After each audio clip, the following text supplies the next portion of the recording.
Now, if the car is too dirty, then what we just saw, there's a couple of ways you can address that. One is just put O&R into a bucket.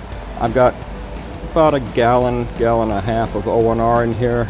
I'm just going to put a couple of capfuls. Actually, that was 2 capfuls, and that's plenty.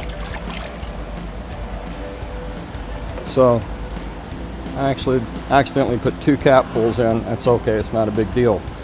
Now, this is a detail sponge. This sponge is made specifically for cars. It's not going to hurt the finish at all. You can get these on Amazon. I'll leave a link for you, or you can use microfiber towels.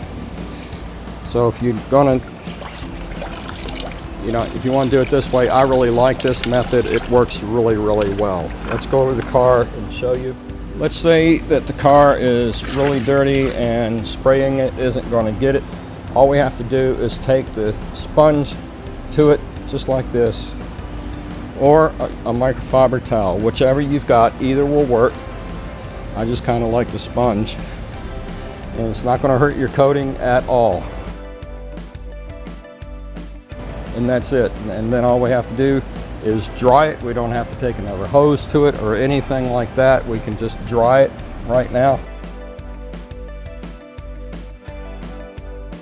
That's all that's necessary for this to go that way. Another thing that may come up is you may end up with a lot of mud or something on the truck.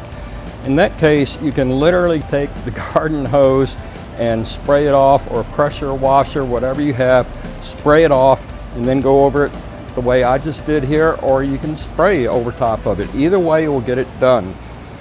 But that's how easy it is to keep these coatings performing. If you can do this every week or every 2 weeks, you'll have no problems with your coatings. If you get behind on it, call us, schedule an appointment, bring it in, and we'll take care of it for you. If it stops beating water, doesn't mean the coating's failed. It means that it's clogged, and we have to do a special wash to unclog it.